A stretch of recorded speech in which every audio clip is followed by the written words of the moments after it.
மொழியும் தமிழ் இலக்கியம் ஒரு மனித பண்பாட்டின் ஒரு முக்கியமான பொக்கிஷம். தமிழ் என் தாய் மொழி இல்லை, ஆனால் தமிழ் செய்யுள் என் காதல். தமிழ் இனி மெல்ல சாகும் அப்படின்னு சொன்ன பாரதியார் கூட இந்த காலகட்டத்தில் வந்து பார்த்தாருன்னா அவருடைய கூற்றை திரும்ப பின்வாங்கிக்குவார். எந்த மொழி தன்னைத்தானே புதுப்பிச்சுக்குதோ அந்த மொழிக்கு அழிவே கிடையாதுங்க. தமிழ் மொழி தமிழ்நாட்டை தாண்டி இந்தியாவை தாண்டி பல இடங்களில் பரவி கிடக்கு. வெளிநாடுகளில் பல மாணவர்கள் தமிழை கற்கிறதுக்காக ரொம்ப ஆர்வமாக இருக்காங்க. அந்த வகையில் ஜெர்மன் நாட்டில் பார்த்தீங்கன்னா 100 கோடி ரூபாய்கள் தமிழ் ஆராய்ச்சிக்காக ஒதுக்கியிருக்காங்க. அவங்க எடுத்துக்கிட்ட அந்த திட்டம் என்ன, அதை செயல்படுத்துகிற அந்த ஆராய்ச்சியாளர் யார் அப்படிங்கிற ஒரு டீட்டெயிலான இன்ஃபர்மேஷன் இந்த வீடியோவில் பார்ப்போம். வெல்கம் டு தமிழ் சாளரம்.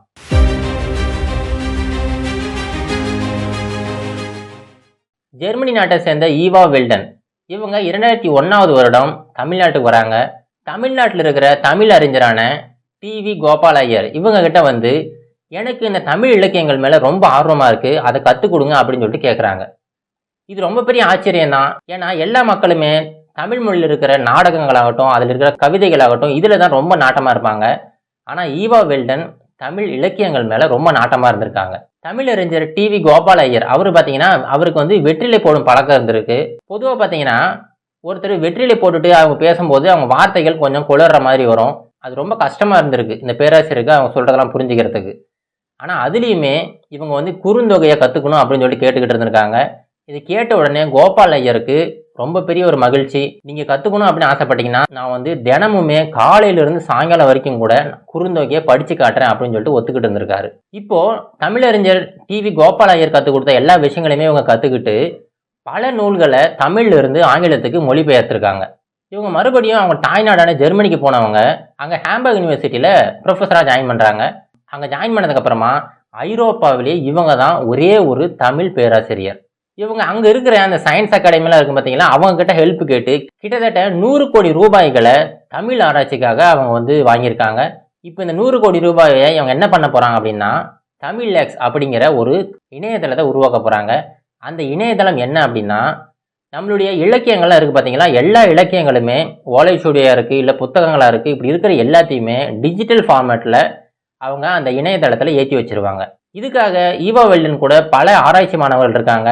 தமிழ்நாட்டை சேர்ந்த நிறைய பேருமே அங்கே போய் படிச்சுக்கிட்டு இருக்காங்க. இப்போது ஈவா வெல்டன் என்ன சொல்கிறாங்க அப்படின்னா தமிழ் மொழியை தாய்மொழியாக கொண்ட மனிதர்கள் கூட அந்த தமிழ் இலக்கியங்களை படிக்கிறதுக்கான ஆர்வம் ரொம்ப குறைஞ்சி போயிடுச்சு. ஒரு சில வார்த்தைகள்லாம் நம்ம பயன்படுத்துகிற வார்த்தைகளும் தமிழ் இலக்கியங்கள் இருக்கிற வார்த்தைகளும் ரொம்ப வேறுபடும். உதாரணத்துக்கு பார்த்தீங்கன்னா மேகம் பெய்தது, இது உங்களுக்கு எப்படி பொருள்படுது? வித்தியாசமான 2 வார்த்தைகளை பயன்படுத்துகிற மாதிரி தான் இருக்குது. ஆனால் ஆக்சுவலாக பார்த்தீங்கன்னா பழங்கால சங்க இலக்கியங்களில் மேகம் அப்படிங்கிறது மழையை தான் குறிச்சிருக்கு. நாம் இப்போ வந்து மழை பெய்கிறதுன்னு சொல்கிறோம் பார்த்தீங்களா, அதை வந்து அவங்க எப்பவுமே மேகம் பெய்கிறது அந்த மாதிரி தான் சொல்லுவாங்க. இது ஒரு உதாரணத்துக்காக சொல்லப்பட்டது தான். இது போல் பலவிதமான வார்த்தைகள் நம்மளுடைய பயன்பாட்டு இருக்கும்.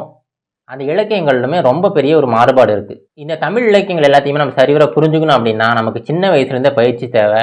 ஆனால் அந்த பயிற்சி கொடுக்கக்கூடிய இடங்கள் ரொம்ப சொற்பமாக தான் இருக்குது. தமிழ்நாட்டில் திருவாரூர், சென்னை இந்த மாதிரி ஒரு சில இடங்களில் மட்டும்தான் தமிழ் இலக்கியங்களை நல்லபடியாக சொல்லி தந்துக்கிட்டு இருக்காங்க. அது எப்போ எல்லா மனிதர்களுக்கும் சாதாரணமாக போய் சேர்ற மாதிரி பள்ளிக்கூடங்களில் கூட சொல்லித்தர ஆரம்பித்தாங்கன்னா தான் தமிழ் இலக்கியங்கள் மேலே இருக்கிற அந்த பற்று அதிகரிச்சுக்கிட்டே போகும். இப்போ என்னென்னா நம்ம வந்து ஜப்பான்காரரு, ஜெர்மனிக்காரரு, அப்புறம் பிரிட்டிஷ்காரங்க இந்த மாதிரி பலவிதமான மக்கள் தமிழ் மொழியை பேசுகிறத பார்த்து நம்ம ரொம்ப ஆச்சரியமாக பார்க்குறோம். எப்படி இவங்க ரொம்ப அழகாக பேசுகிறாங்க, அவங்களுடைய உச்சரிப்பெல்லாம் எப்படி அவ்வளோ அழகாக இருக்குது அப்படின்னு சொல்லிட்டு நம்ம ரொம்ப ஆச்சரியமாக பார்த்துக்கிட்டு இருக்கோம்.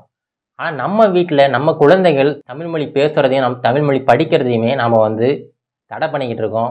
பிற மொழிகள் கற்றுக்கிறதுக்கு நம்ம எவ்வளோ ஆர்வம் செலுத்துகிறோமோ அதே மாதிரி நம்ம தாய்மொழியை கற்றுக்கிறதுக்குமே ஆர்வம் செலுத்தணுங்க.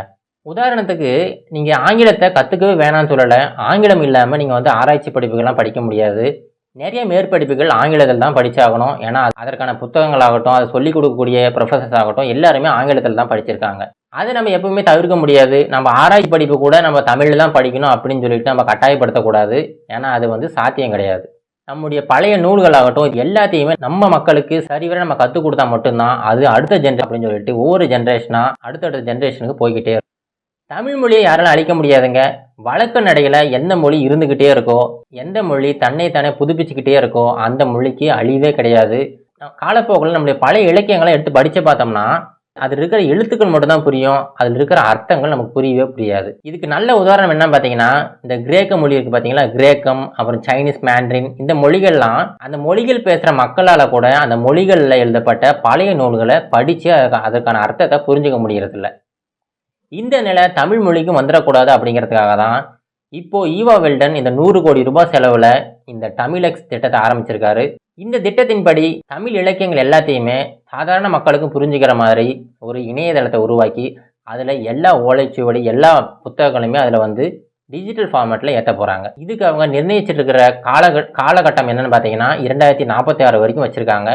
இந்த 2046க்குள்ளார இந்த தமிழெக்ஸ் திட்டத்தை முழுவதுமாக செயல்படுத்துறதுக்கான முயற்சிகளை ஏற்படுத்திக்கிட்டு இருக்காங்க. இப்போ என்னன்னா, நாம் இதே மாதிரி நம்முடைய குழந்தைகளை வளர்த்துக்கிட்டே வந்தோம்னா நாளடைவில் நம்மளை விட வெளிநாட்டவர் வந்து தமிழ் நல்லா பேசவும் அதை வந்து சரிவர பயன்படுத்தவும் ஆரம்பிச்சிருவாங்க.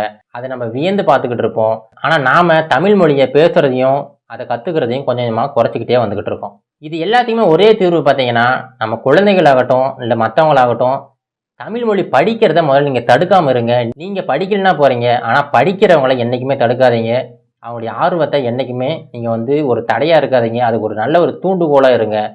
கண்டிப்பாக தமிழ் மொழியை யாராலும் அழிக்க முடியாது. இப்போது வெளிநாட்டு மக்கள் அவங்களுக்கு அவங்க மொழியை தாண்டி தமிழ் மொழி மேலே இவ்வளோ பற்றாக இருக்காங்க, இது மேலே அவ்வளோ காதலாக இருக்காங்க. ஆனால் தமிழ்நாட்டில் பிறந்து நம்ம பாரம்பரியமாக தமிழில் பேசிக்கிட்டு வர நம்மளுடைய இந்த பெருமைகளை சரிவர நம்ம படிக்கலை, சரிவர நம்ம தெரிஞ்சுக்கலை. நாம் எப்போ நம்மளுடைய பெருமைகளை சரிவர நம்ம தெரிஞ்சுக்கிட்டு நம்ம ஜென்ரேஷனுக்கு அதை எடுத்து கொடுக்குறோமோ அப்போ தான் தமிழ் மொழியோட சிறப்புகள் முழுவதுமாக அடுத்த ஜென்ரேஷனுக்கு கடத்தப்படும். அதனால் யாராவது தமிழை படிக்கணும்னு ஆசைப்பட்டாங்கன்னா தாராளமாக அவங்க படிக்க வைங்க. நீங்களும் உங்களால் முடிஞ்ச வரைக்கும் தமிழ் இலக்கியங்களை எடுத்து படிங்க. கண்டிப்பாக தமிழ் மொழி என்றைக்குமே சாகாது. அதுக்கு ஒரு எண்டே கிடையாதுங்க. இதோட இந்த வீடியோ முடிச்சுக்கலாம். மீண்டும் ஒரு நல்ல இன்ஃபர்மேஷன் உங்களை மீண்டும் சந்திக்கிறேன். நன்றி, வணக்கம்.